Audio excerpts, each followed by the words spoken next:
Les meilleures améliorations à prendre sur Alter. Je vous explique tout ça dans cette vidéo. Au niveau 2, Alter a le choix entre tout d'abord avoir le passif de la classe de reconnaissance, c'est-à-dire donc scan les beacons qui vous révèlent où sont les ennemis positionnés sur la map et quand vous visez de voir les ennemis en rouge. Et en deuxième, elle a le choix entre avoir le passif de la classe de support, donc réanimer les alliés avec des avantages, ouvrir les bins, avoir les mobis sur les deadbox, etc., etc., etc. Et alors, quelle va être la meilleure amélioration à prendre? Eh bien, ça va tout simplement dépendre de votre composition de légende. C'est-à-dire que si vous avez déjà une légende de la classe soutien, alors dans ce cas-là, vous allez peut-être pas vouloir prendre le passif de la classe soutien, mais plutôt celui de la reconnaissance pour vous permettre d'avoir des infos supplémentaires. Par contre, si vous n'avez pas de légende de la classe soutien dans votre composition, alors la meilleure amélioration à prendre, c'est celle de la classe soutien, puisque ça combo super bien avec son ultime. Vous allez pouvoir poser votre Nexus quelque part au cas où le prochain fight se passe pas trop bien. Et si un allié se fait mettre au sol, vous prenez tous les deux votre ultime pour revenir au Nexus, et ensuite vous pouvez le réanimer grâce au passif de soutien, qui combo donc super bien. Et ensuite, au niveau 3, on a tout d'abord à gauche une amélioration qui permet d'augmenter le scan de la capacité tactique de 15 secondes. Je vais revenir dessus juste après. Et ensuite, à droite, on a une amélioration qui permet de donner un speed boost et un rechargement rapide à toute l'équipe qui traverse votre capacité tactique. Alors, quelle va être la meilleure amélioration à prendre? Ça va être tout simplement le scan plus 5 secondes, puisque pour ceux qui connaissent pas le fonctionnement d'Alter,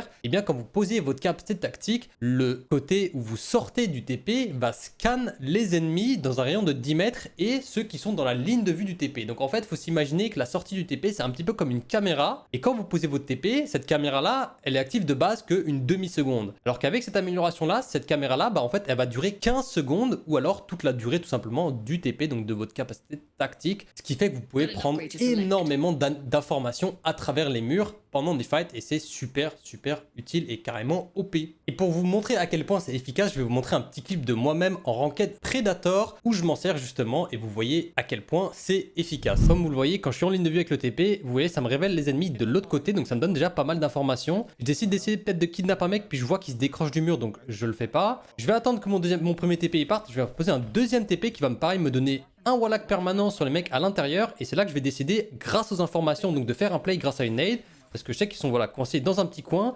Je vais mettre une nade, reprendre mon TP et vous allez voir ça va complètement débloquer la situation puisque je vais récupérer un knock et après hop je me rebarre avec un TP. Voilà à quoi peut donc servir cette amélioration et qui est pour moi donc beaucoup plus efficace qu'un simple speed boost ou rechargement rapide. Faites-moi savoir en commentaire de quelle légende vous voulez que je vous présente les meilleures améliorations à prendre. Et si cette vidéo vous a été utile, n'hésitez surtout pas à like la vidéo et à vous abonner, ça me soutient énormément. Merci à vous et on se retrouve très bientôt pour une nouvelle vidéo.